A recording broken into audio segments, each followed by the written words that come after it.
2 அனுதினம் பண்ணாலும் சரி, தனதொரு ஜெபம் சரி, தண்ணி பாசி ஜெபம் இதில் வரணும்னா நீங்கள் சொல்லுங்க, உங்கள் பேரை அந்த குரூப்பில் சேர்ந்தீங்கன்னா நீங்கள் உள்ளே வந்துடுவீங்க. எனவே அதை முயற்சி எடுங்க, அது உங்களை ஆசீர்வதிப்பார். ரோமர் புஸ்தகத்தில் 5ஆம் அதிகாரம் 17ஆம் வசனம். ரோமர் 5:17. அல்லாமலும்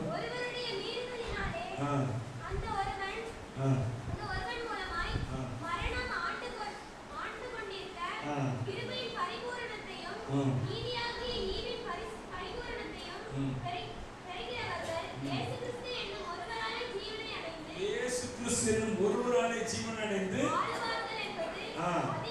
அதிக நிச்சயமாம். அல்லேலூயா.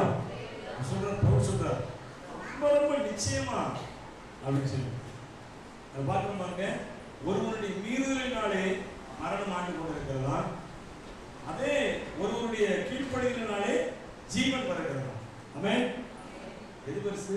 மீறுதல் பெருசா அல்லது கீழ்ப்படிதல் பெருசா அப்படின்னு கேட்டீங்கன்னா கீழ்ப்படிதல் தான் பெருசு. ஏன் கீழ்ப்படிதல் பெருசு அப்படின்னு கேட்டீங்கன்னா, ஆண்டவர் இயேசு கிறிஸ்து, தேவகுமாரனாகிய இயேசு கிறிஸ்து பூமிக்கு வந்து கீழ்ப்படிந்தார். அதுதான் ஸ்பெஷல். அல்லேலூயா. இன்னைக்கு நம்ம வந்து பாவத்தை பெருசா பார்க்கிறோம், பாவத்தை பெருசா நினைக்கிறோம். ஆனா அதை பார்க்கலும் ஜீவன், இயேசு கிறிஸ்து அருகின ஜீவன் எவ்வளவு பெருசு என்பதை பார்க்க நடந்து விடுகிறோம்.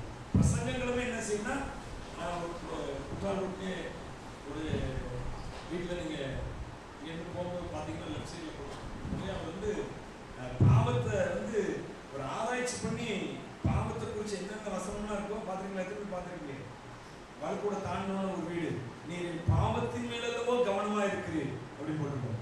இன்னும் பாவத்தை குறிச்ச நிறைய வசனங்கள். ஏன்னா அவர் வந்து அவ்வளவு தூரம் பாவத்துக்காக என்ன செய்கிறாரா, பயப்படுகிறார் என்று சொல்லி. பாவத்துக்கு பயந்தா ஒரு நாள் பாவம் உங்களை விட்டு போகாது. இல்லையா? என்னது நான் சொல்ற புரியுதா உங்களுக்கு? பாவத்துக்கு தேவனுக்கு பயந்து அவரை முழு மனதோடு ஏற்றுக்கொண்டிருந்தோம் என்றால் பாவம் உங்களை விட்டு ஓடி போயிடும். அல்லேலூயா. அதாவது இருள் போகணும்னா என்ன நடக்கணும்? வெளிச்சம் வரணும். இருள் போகணும்னா இருளுக்கு பயந்துக்கிட்டே ஒரு வெளிச்சத்தை, ஒரு மெழுகுத்திரை கொண்டு வந்து என்ன செய்யுங்க, வங்கி இருள் தானா ஓடி போயிடும். வெளிச்ச இருளை விரட்டுகிற வல்லமை வெளிச்சத்துக்கு இருக்குது. ஆமென். பைபிள் ஒரு வசனம் இருக்கு, நிறைவானது வரும்போது குறைவானது ஒழிந்து போகும் அப்படின்னு சொல்லி பைபிள் ஒரு வசனம் இருக்கு. நிறைவாக இயேசு எனக்குள்ள தங்கி இருக்கும்போது நான் ஏன் பாவத்தை குறித்து பயப்படணும்? அல்லேலூயா. இயேசு மேல் கவனம் செலுத்த ஆயத்தமாகிட்ட என்றால் பாவம் ஒன்று என்ன செய்யும்? ஓடி போகும். அல்லேலூயா. இந்த புதிய ஏற்பாடு சத்தியமே அதுதான். பாவத்தை பார்த்து பயப்படுவதில்லை, பாவத்தை பார்த்து பயந்தது பழைய ஏற்பாடு. புதிய ஏற்பாடு தேவனை அண்டிக் கொள்வது. சங்கீத புஸ்தகத்தில் 2ஆம் சங்கீதம் கடைசி பதில் சொல்லப்பட்டிருக்கிறது.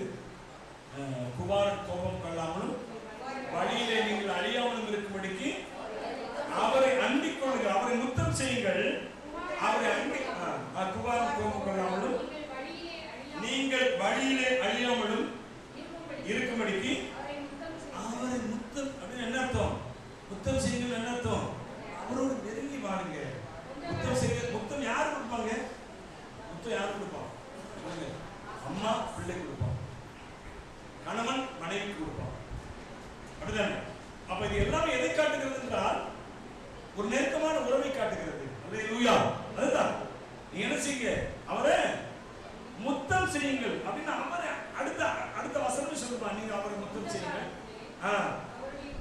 கொஞ்ச காலத்தில் அவருடைய கோபம் பட்சியும் அவரை அண்டிக் கொள்ளுகிற யாவரும் வாக்கியவான். அல்லேலூயா. அதான் முத்தம். அவரை அண்டிக் கொள்வதற்கு பேர் தான் என்னது? முத்தம் கொடுப்பது. அல்லேலூயா. பரிசுத்த முத்தத்தோட வாழ்த்துங்கள் அப்படிங்கிறாங்க பவுல் ரோமர்ல நினைக்கிறேன் சொல்றாரு. பரிசுத்த முத்தத்தோட ஒருவர் வாழ்த்துங்கள் அப்படி சொல்லி சொல்லணும். நம்ம பரிசுத்த முத்தத்தோட வாழ்த்திடக்கூடாது. பெண்கள் கொடுக்கலாம், பெண்களுக்கு, ஆண்கள் கொடுக்கலாம், ஆண்கள் பெண்கள் கொடுத்துடலாமா? அது வந்து எதை காட்டுகிறதுனா, நீங்க ஆவிக்குரிய நிலைமையில் எப்படி இருங்க, அன்பா இணைஞ்சிருங்க, ஒரு மனதோடு இணைஞ்சிருங்க என்று சொல்லி சொல்லப்படுது. அப்போ நான் எதுக்கு இதை சொல்றேன்னா, பாவம் நம்ம விட்டு போகணும்னா பாவத்தை பார்த்து பயந்து ஓடுவதல்ல, பாவத்துக்கு விலகி இருக்கணும். அது ஒன்று, அதை இல்லைன்னு சொல்லல. ஆனா அதே சமயத்தில் அதை பார்க்க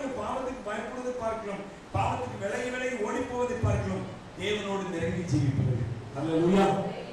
தேவனோடு தேவ சமூகத்தில் இருந்தா பாவம் நம்ம நெருங்காது. அனுதினமும் ஜெபிக்கிறவர்களா இருந்தா ஒரு ஒரு ஒரு ஆவிக்குரிய ஒரு பழமொழி சொல்லுவாங்க, என்னன்னா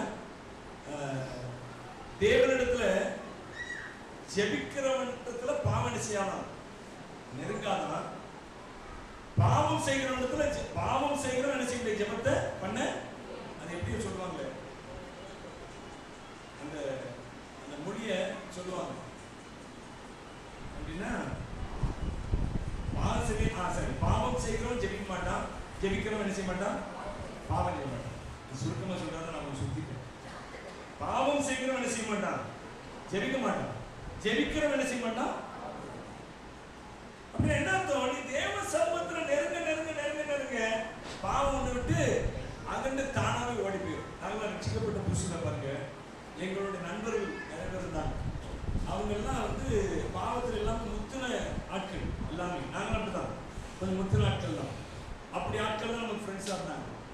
அப்போ நாங்கள் ஒரு 2-3 பேர் ஃப்ரெண்ட், அதில் ஒரு சின்ன குரூப் ரட்சிக்கப்பட்டோம். நாங்கள் ஒரு 2-3 பேர் ரட்சிக்கப்பட்டு சபைக்கு போகிறோம். அதே சமயத்தில் தனியாக ஜெபிக்கவும் செய்கிறோம். இது தனியாக சபைக்கு போக, தனியாக ஜெபிக்க, இது நடக்க நடக்குன்னா இந்த மற்ற நண்பர்கள் இருக்கிறாங்க பார்த்தீங்களா, அவங்க ரட்சிக்கப்பட முடியல. அதே சமயத்தில் எங்களோடு இருக்கவும் அவங்களால முடியல. அவங்க ஒவ்வொரு ஊருக்கு பிச்சுட்டு போயிட்டாங்க. எங்களுக்காக அல்ல, தேவன் அவர்களை பிரித்து போட்டார்.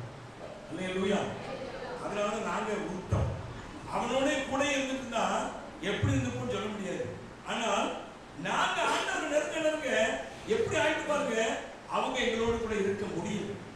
அல்லேலூயா. ஒருத்தர் அந்தமானுக்கு போயிட்டான், ஒருத்தர் சென்னைக்கு போயிட்டான், 2 பேர் சென்னைக்கு போயிட்டான், ஒருத்தர் அந்தமானுக்கு போயிட்டான். இவ எல்லாம் மோசமான பேர். எல்லாருமே நம்மளும் அப்படிதான் மோசமான பேர். நம்மள யோக்கியமா சொல்லல, அவன் கூட ரட்சிக்கப்படாம இருந்தப்போ நம்ம அதை விட மோசமான ஆட்கள் அப்படிதான் இருந்தோம். ஆனா இவன் எல்லாரும் தூரம் போயிட்டா பாருங்க, நாம தேவனை நெருங்க நெருங்க நெருங்க இவனுக்கு நமக்கு ஈடு கொடுக்க முடியும். அல்லேலூயா. இந்த பரிசுத்தத்தை நாம நெருங்கி நெருங்கி போய் கொண்டிருக்கிறபடினால அவர்களால நமக்கு ஈடு கொடுக்க முடியல. அவன் எல்லாமே வழி போயிட்டான். அல்லேலூயா. என்ன சொல்றேன்னா, பாவம் பெருசா தேவனுடைய கிருபை பெருசா, பாவம் பெருசா தேவ பிரசன்னம் பெருசா அப்படின்னு கேட்டா, நாம பாவம் பாவம் பாவம்ட்டே சொல்லிட்டு இருக்க கூடாது. இதுதான் பெருசு. நாம அதை நெருங்க நெருங்க, அதாவது நம்ம சொல்லுவோம் சொல்லிடுவோம், என்னது ஆண்டவருடைய கிருபை தான் பெருசு, பாவம் தான் பெருசு, தேவ பிரசன்னம் தான் பெருசு, பாவம் பெருசு, ஜெபம் தான் பெருசு, பாவம் பெருசு சொல்லிடுவோம். ஆனா நம்முடைய நடவடிக்கை எப்படி இருக்குன்னு கேட்டா, பாவத்தை காட்டி என்ன செய்யறோம், நாம பயப்படுகிறோம் அல்லது பாவத்தை காட்டி பயப்பட வைக்கிறாங்க ஊழியக்காரங்க. அங்க போகாது, இங்க போகாது சொல்லணும். அதை விட எதை சொல்லணும்னா, தேவ சமூகமே சந்தோஷமே, அது நிறைவான சந்தோஷமே,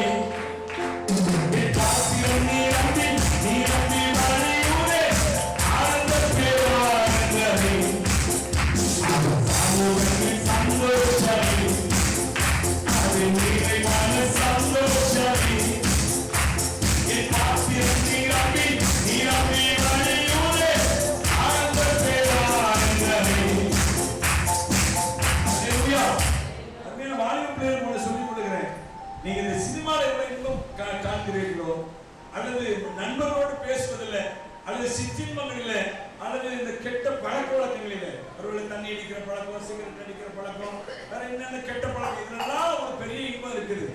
இன்பம் இருக்குது. ஆனா அதை பார்க்கல பெரிய இன்பம் எதுல இருக்கு தெரியுமா? தேவ சமூகத்துல சேர்வதில்லை. நீங்க கொஞ்ச நேரம் அனுபவிச்சிருக்கீங்க. நீங்க செய்யறத செஞ்சுட்டே இருக்கப்பா, நீங்க செய்யறத செஞ்சுட்டே இருக்கு. ஒரு 1/2 மணி நேரம் தினந்தோறும் தேவ சமூகத்தை ஒப்பு கொடுத்துருக்காங்க. 1/2 மணி நேரம் அடிச்சீங்க கர்த்தர் சமூகத்துல உட்கார்ந்து போய் இதை மட்டும் செஞ்சு பாருங்க. உங்க வாழ்க்கை எப்படி மாறுது பாருங்க, உங்க இருதயம் எப்படி மாறுது பாருங்க, உங்க சிந்தனை எப்படி மாறுது பாருங்க. அல்லேலூயா. சமூகத்தில் சேர சேர சேர சேர நான் என்னை நினைச்சு பார்க்கிறேன், என்னை யோசிச்சு பார்க்கிறேன். நான் எப்படி இப்படி மாறினேன், நான் எப்படி இருந்தேன், ஆனா எப்படி இப்படி மாறினேன். மாற்றினது எது அப்படின்னு கேட்டீங்கன்னா, தேவனுடைய சமூகம், தேவனுடைய வார்த்தை. அல்லேலூயா. எதை செய்யறோமோ சொல்லலையோ, காலையில எந்திரிச்சோட இன்னைக்கு வரை நான் அதை கடைபிடிச்சிட்டு இருக்கேன். என்ன தெரியுமா? காலையில் எந்திரிச்ச உடனே ஜெபம் பண்றது. அல்லேலூயா. காலையில் எந்திரிச்ச உடனே தேவ சமூகத்துல வந்து உட்கார்ந்து இதை அன்னைக்கு நான் ரட்சிக்கப்பட்ட ஆரம்பத்துல கண்டுபிடிக்க ஆரம்பிச்சேன். இன்னைக்கு வரை அதை செய்து கொண்டே இருக்கிறேன். கர்த்தர் என்னை எல்லா விதமான பாவங்களுக்கும் என்னை அவர் தூரமாய் விலக்கினார். வாலிபத்திலே சாட்சியா சொல்றேன். என்னுடைய 23 வயதுல ரட்சிக்கப்பட்டேன்னா அந்த பாவம் என்ன எனக்கு சந்தோஷத்தை, முழுமையான சந்தோஷத்தை கொடுக்கல. சந்தோஷத்தை கொடுத்தது, ஆனால் முழுமையான சந்தோஷத்தை கொடுக்கல. வாழ்க்கை வெறுமையா தான் இருந்துச்சு.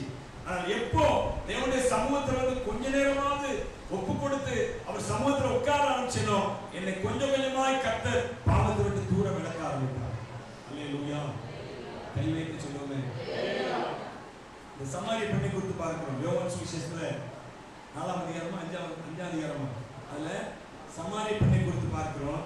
அந்த சமாரிய பெண் பாருங்க, இயேசு கிறிஸ்து பார்க்கிறார். அதுவரை அவளுக்கு எத்தனை புருஷன் தானா? 5 புருஷன். அவளுக்கு இருக்கிற 5ஆவது புருஷன் இருக்கான் அவ கூட. அவ்வளவு பெரிய பாவத்துல என்ன சொல்ல, பாவத்தை விட்டு வெளியே வர முடியாம அந்த சிற்றின்ப பாவத்துல அடிமைப்பட்டு கிடக்கிற எத்தனை அதிகாரம்? 4ஆம் அதிகாரமா? வாசிக்க தொடர்ந்து அதிலிருந்து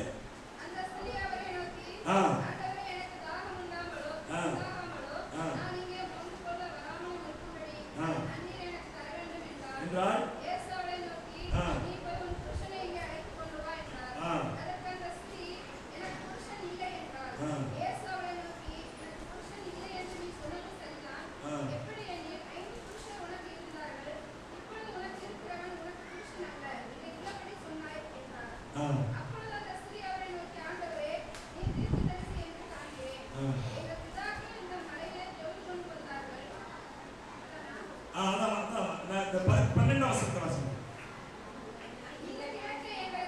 எங்களுக்கு தந்த யாக்கோபை பார்க்கும் பெரியவரும் என்றால் இயேசுவுக்கு பிரதித்திரமாக அவன் அந்த கிணத்து தண்ணீரை பேசிட்டு இருக்கிறார்.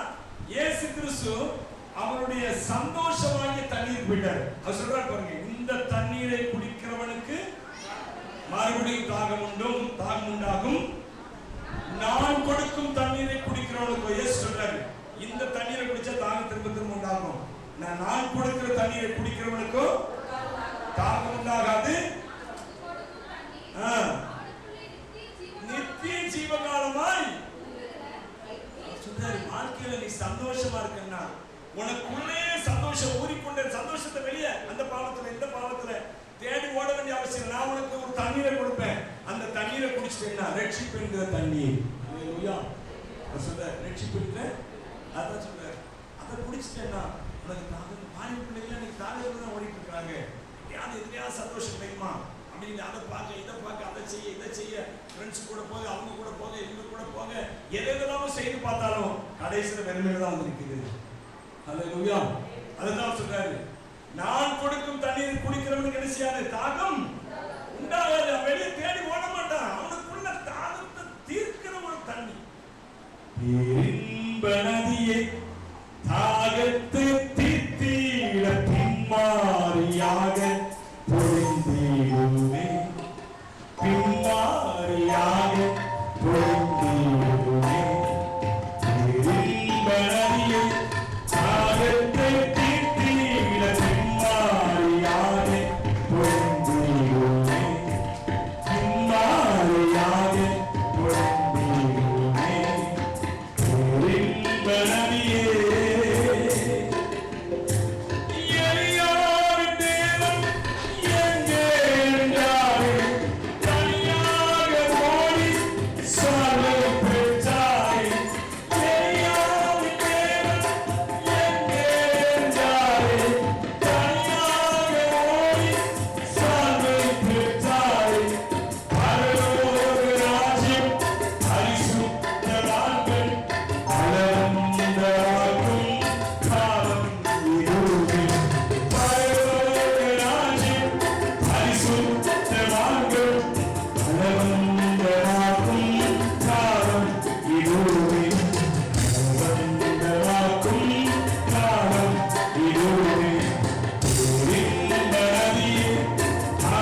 பிரயோஜனம் இல்லை.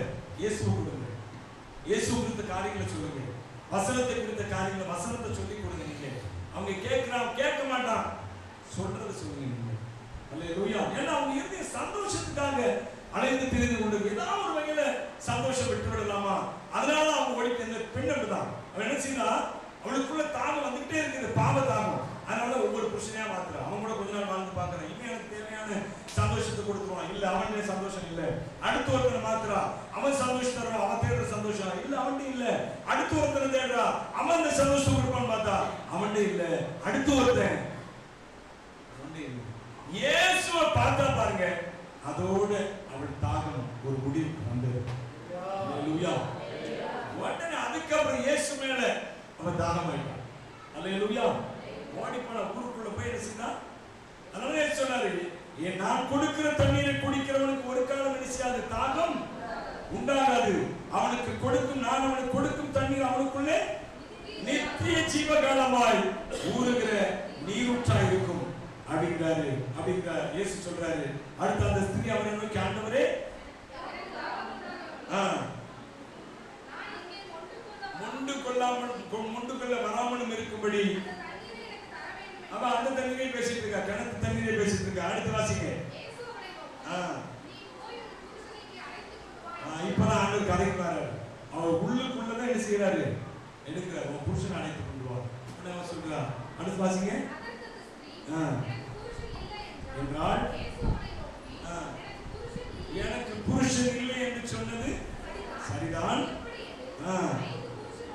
இருந்தார்கள் சொன்னா என்றால் இயேசுவை கண்டிருந்தாங்க. அதுக்கப்புறம் ஊருக்குள்ள ஓடி போய் அநேக ஜனங்களை கூட்டி வந்து அவர் தீர்க்கதரிசி கண்டேன் என்று சொல்லி ஜனங்கள் பார்த்து அவருடைய ப்ரொஃபஷனே மாறிட்டு, அவருடைய இன்ட்ரெஸ்டே மாறிட்டு. தேவம் ஒரு நாள் எதுவும் என்ன நடந்துச்சு, இயேசுவை கண்டு கொண்டோம். அடுத்த இந்த உலக ஆசைகள்லாம் எப்படி ஆயிட்டு துச்சமா மாறிட்டு. மாநில பிள்ளைகள், நீங்க இயேசு சமூகத்தில் போங்க, நீங்க செய்யறது என்ன பாவம் செய்யறதுல செய்யுங்க. ஆனா அதுக்கு இடையில ஒரு அரை மணி நேரம் திறந்தோர் ஆண்டவர் சமூகத்தில் கொடுத்துருப்பாங்க. காலையில் எந்திரிச்சவங்க ஒரு அரை மணி நேரத்தை தேவ சமூகத்தில் நீங்க செலவழிச்சு பாருங்க, உங்க வாழ்க்கை அப்படியே மறுரூபம் ஆகுறது பாப்பீங்க. அல்லேலூயா. உங்க வாழ்க்கை உங்க இருதயத்துல ஒரு இந்த உலகத்தால கொடுக்க முடியாத ஒரு மிகப்பெரிய சந்தோஷம் உங்க இருதயத்துல வருகிறது. அது உள்ளுக்குள்ள வந்து கொண்டே இருக்கும். ஊற்று அவர் சொன்னாங்க, இது என்னது, நித்திய ஜீவகாலமா ஊடுகிற ஊற்று ஓடிட்டே இருக்கும். இன்னும் எத்தனை 23 வயசுல வந்த அந்த சந்தோஷம் எத்தனை வருஷம் ஆச்சு, 58 வயசு முடிய போது 35 வருஷமா ஓடிட்டே அந்த சந்தோஷம் தான் எங்களுக்கு முந்தி தள்ளி கொண்டே இருக்கிறது. ஆமென். அப்படிப்பட்ட மிகப்பெரிய சந்தோஷம் என்ன, இயேசுவிடத்துல வாங்க. அதான் பாவத்தை கண்டு பயந்து ஓடுவது. நான் விசுவாசிகளுக்கு சொல்றேன், இது பாவத்தை கண்டு பயந்து ஓடுவதை விட தேவ சமூகத்துக்கு அதிகமாய் ஓட செய்யுங்க, முக்கியத்துவம் கொடுங்க. அல்லேலூயா. எப்படி இந்த பாவத்தை வெளியே வருவது, நான் எப்படி இதை நினைக்காம இருக்கிறது? நீங்க அதை நினைக்காம இருக்கலாம் உங்களால முடியாது. ஆனா இயேசுவை நினைங்க, வசனத்தை நினைங்க. அல்லேலூயா. உங்க பாவம் உங்க சிந்தை என்னமோ தூர போகும், போகாதா? அதான் சொல்றேன், பாவம் பெருசா கிருபை பெருசா? பாவம் பெருசா தேவ பிரசன்னம் பெருசா அப்படின்னு கேட்டா, தேவ பிரசன்னத்தை, பாவத்தை விரட்டுகிறது தேவ பிரசன்னம். அல்லேலூயா. பாவத்தை விரட்டுகிறது தேவனுடைய வசனம், பாவத்தை விரட்டுகிறது ஜெப நேரங்கள். அல்லேலூயா. எனவே அந்த வசனம் திரும்ப வாசிங்க. ரோமர்ல வாசிச்சோமே 5:17. அல்லாமலும் ஒருவனுடைய மீறுதலினாலே ஒருவன் மூலமாய் மரணம் ஆண்டு கொண்டிருக்கிறதா? நல்ல கவனிங்க. ஒருவனுடைய மீறுதல், யாருடைய மீறுதல்? ஆதாமுடைய மீறுதலினாலே, அவன் செய்த ஒரு சின்ன பாவத்தினால மரணம் ஆண்டு கொண்டிருந்தது. யார மரணம் ஆண்டு கொண்டிருந்தது? இந்த உலகத்தில் உள்ள ஒரு மனுஷன் பிறந்தான் அல்லது ஒரு மனுஷன் பிறக்கிறான் இன்னைக்கு அப்படின்னா அவன் மேல மரணம் தானாவே வந்துருது. மரணம் என்பது எல்லாம் பாவத்தை உள்ளடக்கியது, அழிவை உள்ளடக்கியது, அடிமைத்தனத்தை உள்ளடக்கியது. மரணத்துல எல்லாமே இருக்கிறது. அந்த மரணம் ஆண்டு கொண்டு இருக்கிறது. ஒவ்வொரு மனுஷன், இந்த உலகத்துல பிறக்கிற ஒவ்வொரு மனுஷன், ஆதி தகப்பனாகிய ஆதாம், முதல் மனுஷனாகிய அந்த ஆதாம் செய்த பாவத்தினாலே இந்த உலகத்துல வருகிற ஒவ்வொரு மனுஷனையும் மரணம் ஆண்டு கொண்டு இருக்கிறதா? ஆண்டு கொண்டு இருந்தா என்ன அர்த்தம்? போக முடியாது. இங்கிருந்து மோடி ஒரு கட்டளை போட்டாரு, ஜிஎஸ்டி இவ்வளவு கட்டித்தாகணும், விடுதலை பெற முடியுமா? முடியுமா? ஆதார்ல நீங்க இதை செஞ்சுதாகணும், விடுதலை பெற முடியுமா? ஏன்னா அவர் என்ன செய்கிறார்? ஆண்டு கொண்டு இருக்கிறார். சொல்லுங்க, அவர் என்ன செய்து கொண்டு இருக்கிறார்? ஆண்டு. அவர் என்ன சட்டம் போட்டாரோ செஞ்சுதான் ஆகணும். இன்னைக்கு திடீர்னு 500 எத்தனை 1000 நோட்டா? 1000 நோட்டு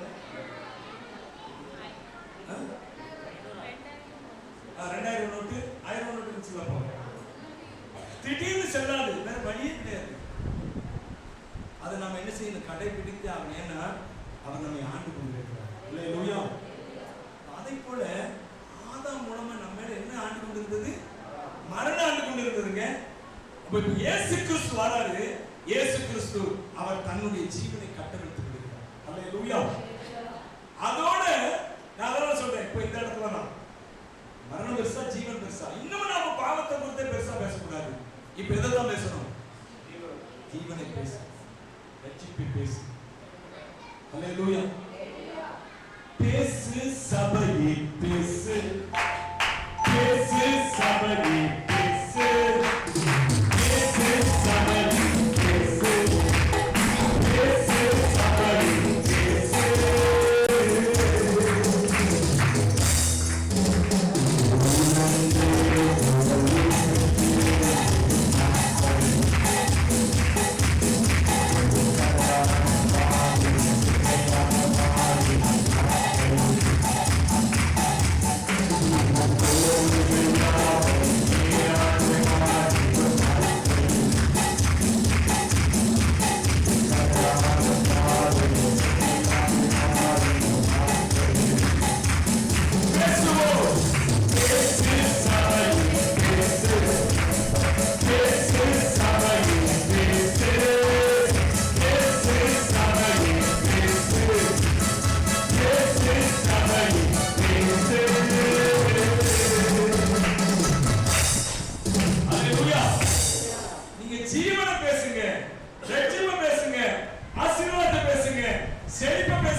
நீங்க நெகட்டிவ் பேசுறதுனால ஒரு நன்மை உங்களுக்கு வருமா?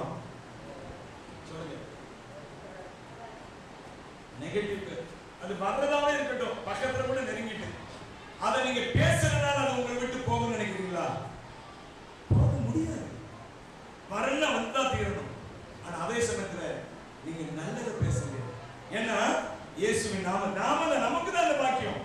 தேவனுடைய பிள்ளைகளாகிய இயேசு கிறிஸ்துவை ஜெயித்து இயேசு கிறிஸ்துவை தேவனாக கொண்டவர்களாகிய நமக்கு தான் இந்த பாக்கியத்தை கற்றுக்கூடிய. எல்லாரும் பேசுற நல்ல உலக பிரகாரமான மனுஷனும் பேசுற நல்லது பேசுறது.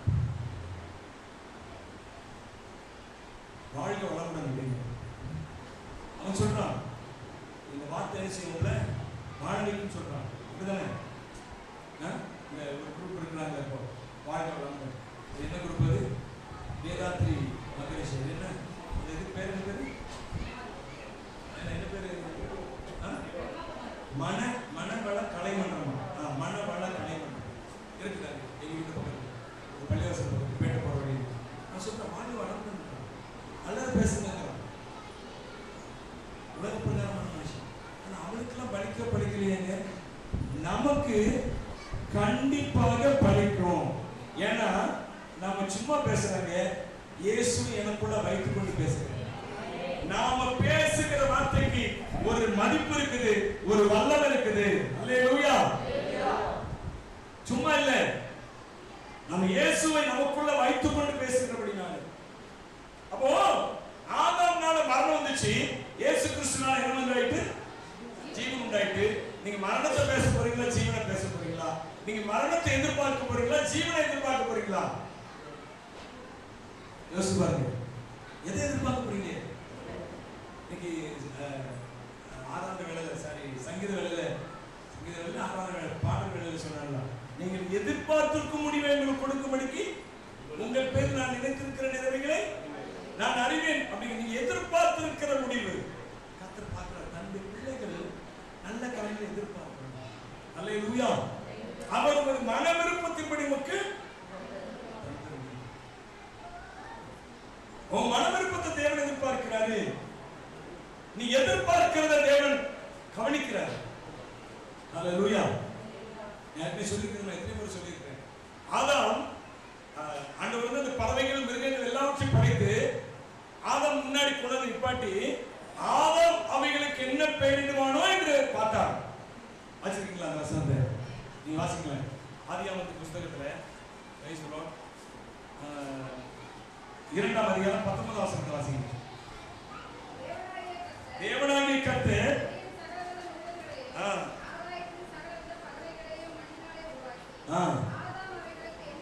ஆதாம் அவைகளுக்கு என்ன பெயரிடுவான் என்று பார்க்கும்படி. பாத்தீங்களா? அவர் ஞானத்துல பெரிய ஆள். நம்முடைய தேவன் எப்படி ஞானத்துல, அறிவுல, எல்லாத்துல அவரை போல ஆளு கிடையாது. அப்படிதானே? எத்தனை பேர் ஆமென் சொல்றீங்க? அப்படிதானா? ஆனா அவர் என்ன செய்யறாரா? ஆதாமிடத்துல தெரிப்பார், நீ என்னப்பா பேரிட போற? அது கேவலமா பேரிட்டாலும் சரி, நல்லதா பேரிட்டாலும் சரி, அதான் அதுக்கு பேர். ஆமென். இன்னைக்கு கத்தராதான் உன் சூழ்நிலைக்கு நீ என்ன பேரிட போற? நான் அதை ஜெயிக்க போறேன்னு பேரிட்டேன்னா நீ ஜெயிப்ப. இல்ல பெரிய பிரச்சனை, இதுல நான் கண்டிப்பா தோத்துறேன்னு பேரிட்டா நீ என்ன செய்வ? நீ தோக்கதான். ஹalleluya. என்ன பேரிட போற? கர்த்தர் பார்க்கிறார். அப்போ இயேசு கிறிஸ்து என்னும் ஒருவராலே அவர்கள் ஜீவனை அடைந்து ஆளுவார்கள். இயேசு கிறிஸ்து வாசிங்க, அந்த வசனத்துக்கு வாசிங்க. 5:17 ரோமர். அல்லாமலும் ஒருவருடைய மீறுதலினாலே ஒருவன் மூலமாய் மரணம் ஆண்டு கொண்டிருக்க கிருபையின் பரிபூரணத்தையும் நீதியாகிய ஈவின் பரிபூரணத்தையும் பெறுகிறவர்கள் இயேசு கிறிஸ்து என்னும் ஒருவராலே ஜீவனை அடைந்து ஆளுவார்கள் என்பது அதிக நிச்சயம். நீதியாகிய ஈவின் பரிபூரணத்தை பெறுறவங்க. நீதியாகிய ஈவின் பரிபூரணம் சொல்லுங்க. நீதியாகிய ஈவின் பரிபூரணம். இது என்னது? நீதியாகிய ஈவு அப்படின்னா கர்த்தர் சிலுவையில் நமக்காக நீதியை பெற்றுக் கொடுத்தார். அது ஒரு கிஃப்டா கொடுத்தாரு. நீதி என்பது அதுக்கு விலை அல்ல. சொல்லுங்க, நீதி என்பதுக்கு என்ன இல்ல? சொல்லுங்களேன், சத்தமா சொல்லுங்க. நீதி என்பதற்கு சிலுவையில் இயேசு கிறிஸ்து ரத்தம் சிந்தினாரு. அந்த ரத்தத்தை நாம் இவ்வளவு கொடுத்துதான் பெற்றுக்கொள்ள முடியும் அப்படின்னு தான் இருக்குதா? இல்ல, அந்த ரத்தத்தினால தான் நாம் நீதிமானாக்கப்படுகிறோம். அதான் நீதியாகிய ஈவின் பரிபூரணம். நீதியாகிய ஈவு, நீதியாகிய பரிசு. அல்லேலூயா. gift of righteousness அப்படி சொல்லலாம். நீதியாகிய ஈவு. தேவன் நமக்கு நீதியை சிலுவையில பரிசா கொடுத்தார். அது பரிசு. பரிசுக்கு வேலை உண்டா? பரிசுக்கு வேலை உண்டா? இதுன்னு நான் உங்களுக்கு கொடுக்குறேன். இன்னைக்கு என் பேருக்கு பிறந்த நாள் நேற்று. அதுக்கு இப்போ கூட்டம் முடிஞ்சவங்க, ஆதாரம் முடிஞ்சவங்க ஒரு கேக் தருவாங்க. நான் உண்மையாக சொல்கிறேன், கஷ்டமாக சொல்கிறேன், உண்மையாக சொல்கிறேன். அந்த கேக்கு கொடுத்து அந்த கேக்கு வேலை ஒரு 20 ரூபா கொடுங்க அப்படின்னு கேட்டால் அதுக்கு பேர் கிஃப்டா? சொல்லுங்க, கிஃப்டா? சொல்லுங்க, அதுக்கு பேரு கிஃப்ட் இல்லை. அதான் பைபிள் சொல்ற நீதியாகிய ஈவு. அது என்னது? இயேசு கிறிஸ்து சிலுவையில் நமக்காக பெற்று தந்தது. அது என்னது? அது கிஃப்ட். ஈவு. ஈவுனா என்னது? கிஃப்ட் அப்படின்னு அர்த்தம். பரிசு அப்படின்னு அர்த்தம். சிலுவையில நமக்கு பரிசு பெற்று தந்தாரு. அந்த பரிசு பெற்றுக் கொண்டவர்கள் என்ன செய்கிறார்னா, வாசி வாசி. நீதியாகிய ஈவின் பரிபூரணத்தையும் பெறுகிறவர்கள். நாம பெறுகிறவர்கள் யாரு? நாம தான். நீதியாகிய ஈவின் பரிபூரணத்தை யார் பெற்றிருக்கிறார்களோ நம்ம எல்லாரும் பெற்றிருக்கிறோம் இல்லையா? பெற்றிருக்கிறோம் இல்லையா? கிஃப்ட் எனக்குள்ள வந்துட்டு இயேசு கிறிஸ்து ரத்தத்தினால உண்டாக்கின அத்தனை ஆசீர்வாதங்கள் நன்மைகள் எனக்குள்ள வந்துட்டு நான் நீதிமான் ஆயிட்டேன். நீதி ஆயிட்டேன். நான் நீதிமான் ஆயிட்டேன். பெறுகிறவர்கள் இயேசு கிறிஸ்து என்னும் நீதியாகிய ஈவின் பரிபூரணத்தை பெறுகிறவர்கள். நான் என்ன செய்ய சொல்லுங்க? ஆண்டவர் வந்து இப்படி வசனம் தான் கொடுக்கிறார். ரொம்ப கடினமான வசனம். என் மனைவி சொல்லுவான், நீங்க ரொம்ப கடினமான வசனத்தை எடுக்கிறீங்க அப்படின்பா. எனக்கு உண்மையாவே சொல்றேன், இந்த வசனம் நேற்று முந்தானத்தோ நான் அப்படி ஏதோ ஒரு வேலையை பார்த்துட்டு இருக்கிறேன். ஆண்டவர் டப்புன்னு இந்த வசனத்தை கொடுக்கிறார். இயேசு கிறிஸ்து என்னும் ஒருவராலே ஜீவனை அடைந்து ஆளுவார்கள் அப்படின்னு சொல்லி. இல்லையா? இப்ப இந்த வசனத்தை செய்தி கொடுக்கணும்னு சொல்லி நான் எல்லாம் ஜெபம் பண்ணிக்கிட்டே இருக்கிறேன். அந்த ஆண்டவரே நான் என்ன செய்தி கொடுக்கணும் இந்த வாரம். ஏன்னா நான் வந்து இந்த ஞாயிற்றுக்கிழமை ஆராதனைக்காக ஸ்பெஷலா ஜெபம் பண்ணிக்கிட்டே இருப்பேன். மற்ற எல்லாத்துக்கும் ஜெபம் பண்ண அது வேற விஷயம். இந்த ஜெபம் எப்பொழுதுமே ஓடிக்கொண்டிருக்கு. ஏன்னா ஜனங்கள் தேவனை தேடி வர்றாங்க. சும்மா ஏதோ நம்முடைய கற்பனையில நம்முடைய எண்ணத்துல உதித்த காரியங்களை சொல்லி அவர்களை ஏமாற்றி அனுப்பக்கூடாது. என்ன செய்யக்கூடாது? ஆமா, ஏன் சொந்த செய்தியை கொடுத்தேன்னா அவங்க ஏமாத்தி அனுப்புற மாதிரி. ஆனா கர்த்தர் கொடுத்த செய்தியை கொடுத்தாதான் அவங்க திருப்தியா போவாங்க. அல்லேலூயா. அப்போ ஆண்டவர் கொடுத்த வசனம், இயேசு கிறிஸ்து என்னும் ஒருவராலே அவர்கள் ஜீவனை அடைந்து உங்களுக்கு எனக்கு தேவன் நீதியாக ஈவின் பரிபூரணத்தை பெற்றவர்களாகிய நமக்கு கர்த்தர் கொடுக்கிறார். என்னன்னா நீங்கள் இயேசு கிறிஸ்து என்னும் ஒருவராலே ஜீவனை அடைந்து கொள்ளுங்கள். அல்லேலூயா. உங்களுக்குள்ள என்ன இருக்குது? ஆதியிலிருந்து அப்படிதாங்க. இயேசு கிறிஸ்து நம்முடைய ஜீவனோடு இருக்கணும்னு அவர் ஆசைப்படுறாரு. நம்மோடு ஒட்டி உறவாடி. நீங்க பாத்தீங்கன்னா ஆதாமுக்கு ஆண்டவர் அவனை மண்ணினாலே உண்டாக்கி ஜீவ சுவாசத்தை ஊதினார் அவனுக்குள்ள. என்னது? நல்லா கவனிச்சு பாத்தீங்கன்னா அவர் நம்முடைய ஜீவனோடு இருப்பதை அதிகமா பாருங்க. எலியாங்கிற ஒரு மனுஷன் அவன் வந்து அங்க முன்னாடி சொல்றான், 17ஆம் அதிகாரம் முதல் வசனம் சொல்றான், இந்த நாட்கள்ல என்னுடைய வார்த்தையின்படி அன்றி பனியும் மழையும் பெய்யாதிருக்கும் என்று கர்த்தருக்குள்ளான் இருக்கிற நான் அவருடைய ஜீவனை கொண்டு சொல்லுகிறேன் அப்படிங்கிற. வாசிங்க அந்த 17:1 வாசிங்க. எலியா ஆகாவை நோக்கி என் வாக்கின்படியே அன்றி இந்த வருஷங்களிலே பனியும் மழையும் பெய்யாதிருக்கும் என்று நிற்கிற நான் அவருடைய ஜீவனை கொண்டு சொல்லுகிறேன் அப்படிங்கிறார். என்னது? அப்ப இதுல என்ன விளங்குன்னு கேட்டீங்கன்னா, யாரெல்லாம் தேவனோட எலியா குறித்து தெரியும் உங்களுக்கு? எலியா, எலிசா, இவங்க எல்லாம் தேவனோடு நெருங்கி ஒட்டி உறவாடி பின்னி பிணைந்து இருக்கிறவங்க. அதனால கர்த்தர் அவங்களுக்கு கொண்டு பெரிய காரியங்கள் செய்யறாங்க. எலிசா குறித்தெல்லாம் பைபிள்ல பார்த்தோம்னா, சீரிய ராஜா அவன் சொல்றான், தன்னுடைய ஆட்களோடு ஆலோசனை பண்ணும்போது சொல்றான், ஏன் இங்க நடக்கிறதெல்லாம் அங்க இஸ்ரவேல் தேசத்துல எப்படி தெரியுது அவங்களுக்கு அப்படின்னு சொல்லிட்டு கேட்கிறான். அப்ப அவன் கூட இருக்கிற ஒருத்தன் சொல்றான், ஐயா நீங்க பள்ளி அறையில பேசுகிறது கூட தெரிஞ்சு சொல்றதுக்கு அங்க ஒரு தீர்க்கதரிசி இருக்கிறான். எலிசா என்கிற தீர்க்கதரிசி. பள்ளி அறை என்னது? பெட்ரூம்னா கணவன் மனைவி. அவங்க எவ்வளவு ரகசியமா புசு புசுன்னு பேசிப்பாங்க. அப்படி பேசுறத கூட அந்த தீர்க்கதரிசி என்ன செய்வானா? சொல்லிடுவான். ஏன் அப்படின்னா தேவனோட அவ்வளவா இருக்கார். ஆமென். அல்லேலூயா. ஐயோது சொல்லுங்களேன். அதனால அவர் சொல்றார் அவ்வளவு தைரியமா அவருடைய ஜீவனை கொண்டு. அப்போ தேவன் பாருங்க ஆதியிலிருந்து கடைசி வரை அவர் எப்படின்னா நம்முடைய ஜீவனோடு நெருங்கி இருக்க வேண்டும் என்று சொல்லி அவர் ரொம்ப ரொம்ப ஆசையா இருக்கிறார். அல்லேலூயா. யாரெல்லாம் அவர் மேல ஆசைப்படுறாங்களோ, யாரெல்லாம் அவர் சமூகத்தை நெருங்கி ஜீவிக்கணும்னு ஆசைப்படுறாங்களோ அவருடைய ஜீவனோட அவர் நெருங்கி இருக்காங்க. என் ஆசை நீங்கப்பா, என் தேவை நீங்கப்பா, என் சொந்த நீங்கப்பா, என் சொத்து நீங்கப்பா, என் ஆசை நீங்கப்பா, என் தேவை நீங்கப்பா, என் சொந்த நீங்கப்பா, என் சொத்து நீங்கப்பா, என் உண்மை நீங்கப்பா, நீங்கப்பா, உங்கள் அன்பை நீங்கப்பா, வெறும் நீங்கப்பா, என் உண்மை நீங்கப்பா,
வாட்சி பாருங்க. புதிய பாட்டு வரல. புதிய பாட்டு வந்தா இன்னும் பயங்கரமான வசனங்கள் இருக்கு. பழைய பாட்டு என்ன அவர் ஆதியிலிருந்து அப்படி விரும்புகிறார் இப்ப சொல்லிக் கொண்டிருக்கிறார். ஆண்டவராகிய தேவன் ஆதியிலிருந்து மனுஷனுடைய ஜீவனோடு இணைந்திருக்க வேண்டும் என்று விரும்புகிறார். வாசிங்க உபாகமத்தின் புத்தகத்துல 30ஆம் அதிகாரம் 20ஆம் வசனத்தை வாசிங்க. உபாகமம் 30:20. கர்த்தர் பிதாக்களாகிய ஆபிரகாமுக்கும் ஈசாக்குக்கும் யாக்கோபுக்கும் கொடுப்பேன் என்று அவர்களுக்கு ஆணையிட்டு கொடுத்த தேசத்திலே குடியிருக்கும்படிக்கு உன் தேவனாகிய கர்த்தரை அன்பு கூர்ந்து அவர் சத்தத்திற்கு செவி கொடுத்து அவரை பற்றிக் கொள்வாயாக. அவரை பற்றிக் கொள்வாயாக. உனக்கு ஜீவனும் அவரே உனக்கு ஜீவனும் ஆயுசுமானவர். பாத்தீங்களா சொல்றார். நீங்க மோசே தான் சொல்றாரு. மோசே சொன்னனால மோசே சொன்னான்னு நினைச்சிட கூடாது. நீங்க அது எல்லாமே மோசே சொன்ன வார்த்தை கர்த்தருடைய வார்த்தைகள். அல்லேலூயா. கர்த்தர் வெளிப்படுத்தின வார்த்தைகள் அது எல்லாமே. நீங்க நல்லா கவனிங்க. மோசே எப்போ வராரு? எந்த புத்தகத்துல வராரு மோசே? அறிமுகமாகிறாரு யாத்திராமத்தில். ஆதியாகமத்தில் எழுதினது யாரு? மோசே தான் எழுதினாரு. எப்படி எழுதினாரு? தேவன் பேசி எழுத வைக்கிறார். அது எல்லாமே சும்மா இல்லை. நீங்க 20ஆம் அதிகாரத்துல யாத்திராமத்துல 20ஆம் அதிகாரத்துல முதல் வசனத்தை வாசிங்க. நல்லா கவனிங்க. தேவன் பேசி சொல்லிய அவர் சொல்ற தேவன் பேசி சொல்லிய அதுல இருந்து வர வார்த்தை பூரா யார் சொன்னதுதான்? ஆதியாகமம், யாத்திராகமம், லேவியராகமம், என்னாகமம், உபாகமம் இது எல்லாமே யார் சொன்ன வார்த்தைகள்? மோசேக்கு தேவன் சொன்ன வார்த்தைகள். அதனால நான் சொல்றேன். இதுல பார்த்தோம் 30ஆம் அதிகாரம் 30 பார்த்தோம். அவனை உனக்கு ஜீவனும் அவர்தான் ஜீவன் நமக்கு. அல்லேலூயா. சொல்றீங்களா? அவர் ஆதியிலிருந்து மனுஷனுடைய ஜீவனோடு இணைந்திருக்க வேண்டும் என்றுதான் விரும்புகிறார்கள். அதனால இயேசு கிறிஸ்து நம்முடைய ஜீவனோடு கலந்திருக்கும்படியாக அவர் தன்னையே பரலோகத்தில் பூமிக்கு இறங்கி வந்து தன்னை பலியாக கொடுத்து ஆவியானவரால் இன்றைக்கு நமக்குள்ள இருக்கிறார். அல்லேலூயா. இருக்கிறார் இல்லையா? ஆவியானவராக இருக்கிறார் இல்லையா? நமக்குள்ளே எங்களுக்குள்ளே வாசம் செய்யும் ஆவியானவரே இன்னாலே வசிக்கமோ அதிசயமையா எங்களுக்குள்ளே வாசம் செய்யும் ஆவியானவரே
அவர்கள் புத்தியில் அந்தகாரப்பட்டு தங்கள் இருதய கடினத்தினால் தங்கள்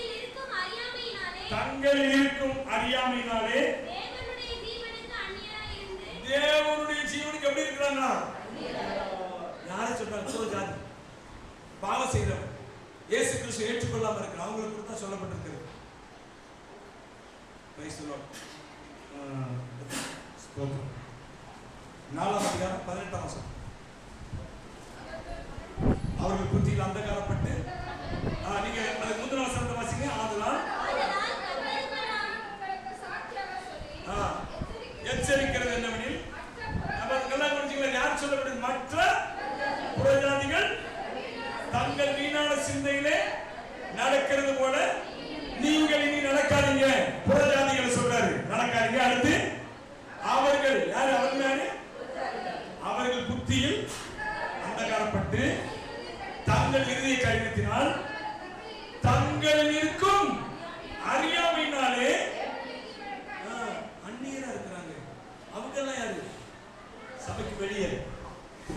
யாரு? சபைக்கு வெளியே இருக்கிறவங்க எப்படி இருக்காங்க? தேவனுடைய ஜீவனுக்கு அப்படின்னா நாம யாருங்க? என்ன சொல்ல வர்றாரு? அவங்க அந்நியர் அப்படின்னா என்ன அர்த்தம்?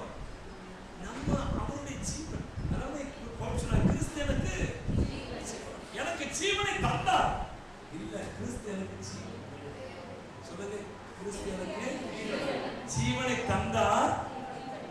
சொல்லுங்க, நான் சொல்றேன், கிறிஸ்து எனக்கு ஜீவனை தந்தார் அல்ல, கிறிஸ்துவே எனக்கு ஜீவனாயிட்டார். கிறிஸ்துவே எனக்கு ஜீவன். அல்லேலூயா. அவர்கள் அறியாமையினாலே கிறிஸ்துவினுடைய ஜீவனுக்கு அந்நியரா போயிட்டாங்க. நான் அறிந்தபடினாலே தேவனுடைய ஜீவனோடு நான் ஒட்டி உறவாடி கொண்டிருக்கிறேன். கைத்தட்டாங்க. சொல்றதெல்லாம் வெறுமன ஒரு பேச்சுக்காக, செய்திக்காக சொல்ல நடக்கூடாது. இதெல்லாம் நம்முடைய வாழ்க்கையில நம்ம எப்பொழுது சிந்தித்துக் கொண்டிருக்கிற வேண்டிய காரியம். இயேசு கிறிஸ்து ஜீவன். நீங்க இன்னொரு வசனம் வாசிக்கலாம். கொலோசி நிருபத்துல 3ஆம் அதிகாரத்தை எடுத்துக்கொண்டீங்கன்னா, கொலோசி 3:4 வாசிங்க. ஏனென்றால் நீங்கள் மரித்தீர்கள் அப்படின்னு என்ன அர்த்தம்? நீங்கள் மரித்தீர்கள் என்ன அர்த்தம்? நீங்க என்ன ஆயிட்டீங்க? ரட்சிக்கப்பட்டீங்க. அதான் அர்த்தம். நீங்க மரித்தீர்கள் என்ன அர்த்தம்? நீங்க இயேசுவை ஏற்றுக்கொண்டீங்க. நீங்க பாவத்துக்கு மரித்தீர்கள். நீங்கள் இயேசுக்குள்ள வந்துட்டீங்க. நீங்கள் மரித்தீர்கள். உங்கள் என்ன நடக்குது? நீ மரித்தபடினாலே, நீ கிறிஸ்துவுக்குள்ளாய் வந்தபடினாலே உங்கள் ஜீவன் கிறிஸ்துவுடனே தேவனுக்கு மறைந்திருக்கிறது. எங்க இருக்குதுங்க? எங்க இருக்கு உங்கள் ஜீவன்? நீங்க இங்க உட்கார்ந்து இருக்கீங்க. ஆனா உங்க ஜீவன் ஆவிக்குரிய பிரகாரம் அது எங்க இருக்கு தெரியுமா? தேவனுக்குள்ள இருக்கு. கிறிஸ்துவோடு கூட. சொல்லுங்க, கிறிஸ்துவோடு கூட. சத்தமா சொல்லுங்களேன். எங்க இருக்கு நம்முடைய ஜீவன்? எப்படி இதெல்லாம் யோசிச்சா நாம எப்படி பாவம் செய்ய முடியும்? இதெல்லாம் யோசிச்சா எப்படி நம்ம வாயிலிருந்து கெட்ட வார்த்தை வர முடியும்? இதெல்லாம் யோசிச்சா எப்படி என் வாழ்க்கை வெறுத்து நான் போக முடியும்? எனக்குள்ள இருக்கிறது பொக்கிஷம், மகா பொக்கிஷம், பரிசுத்த ஆவியான பொக்கிஷமா எனக்குள்ள.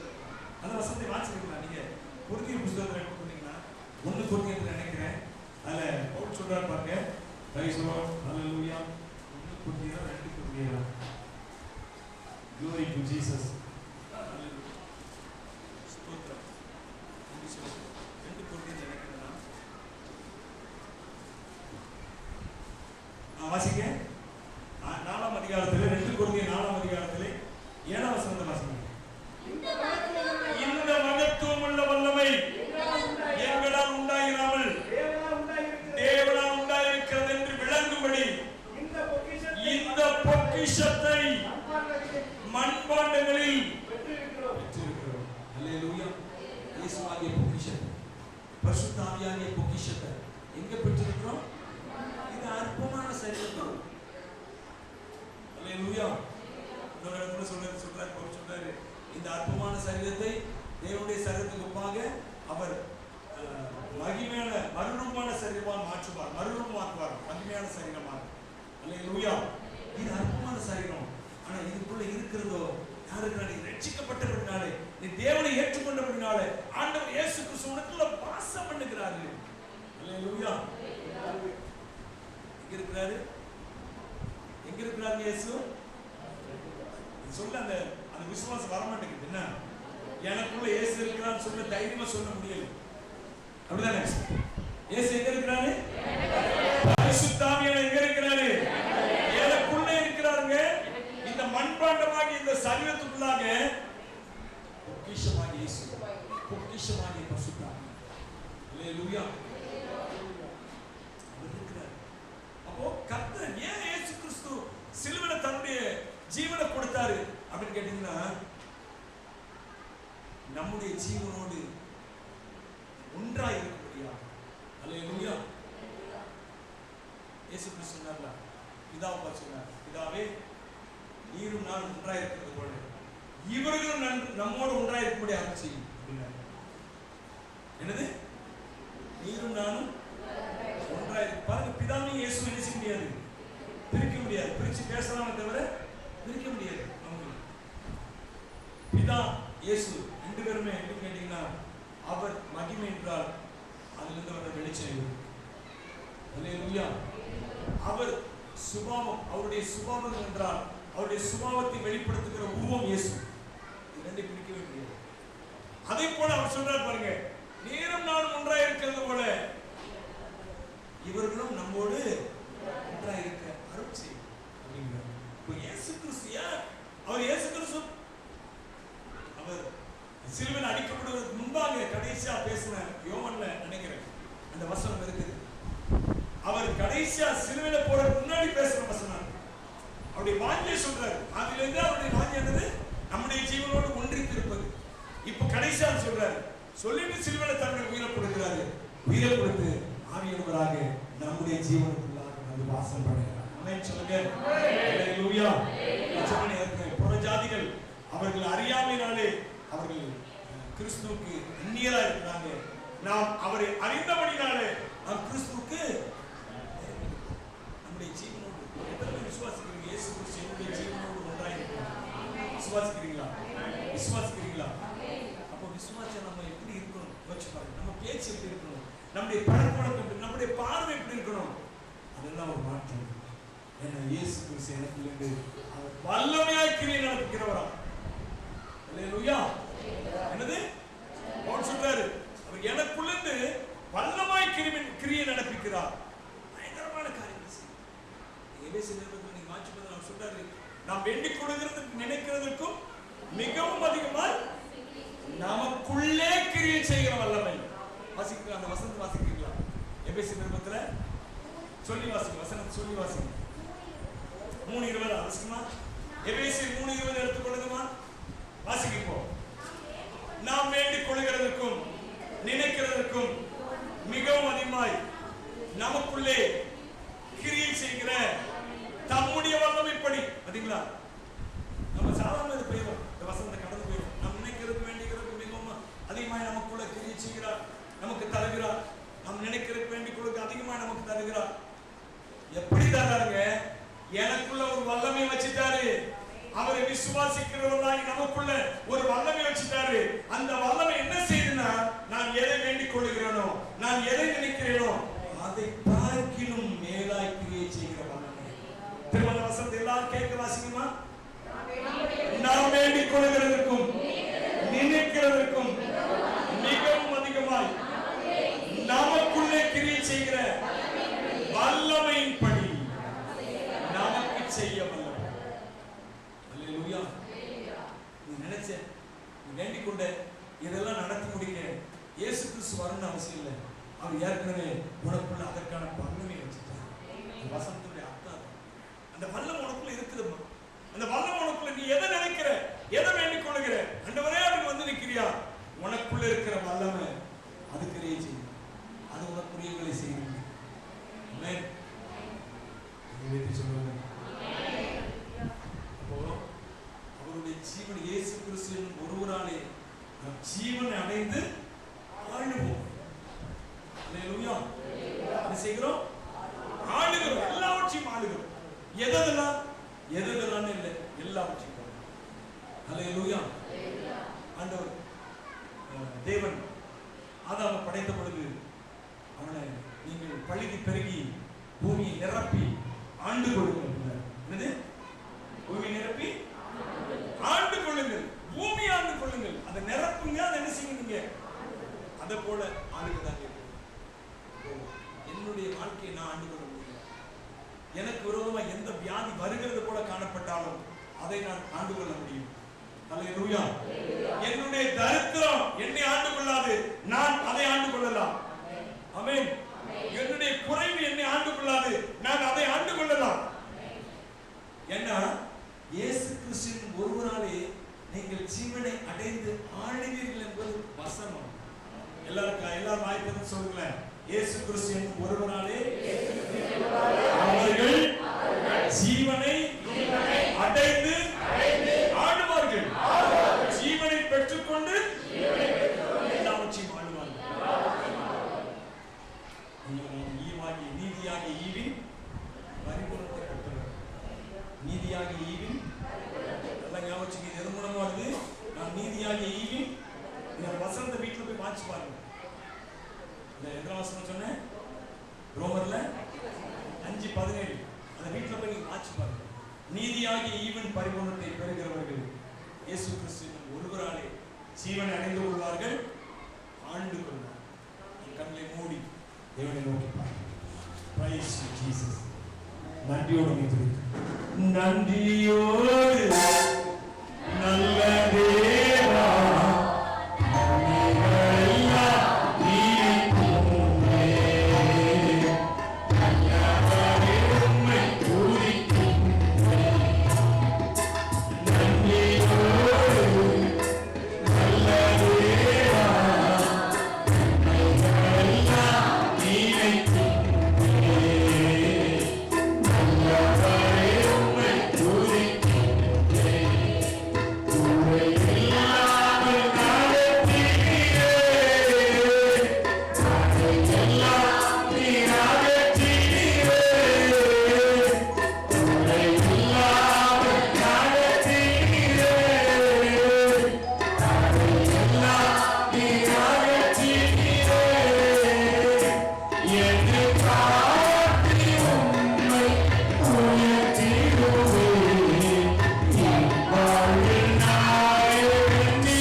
அப்படிப்பட்ட பலம் அந்த கான்ஷியஸ் வரட்டுமே. ஆவியானவர் இந்த கான்ஷியஸ் ஒவ்வொருத்தரா கொடுக்கிறார். இயேசு கிறிஸ்துவின் ஜீவன் எனக்குள்ள நான் ஆளுகிறவன் என்ற அந்த கான்ஷியஸ் இப்போது இந்த பிள்ளைகளுக்கு வருவதா இந்த கருத்து இயேசுவின் நாமத்தில் பிதாவே ஆமென்.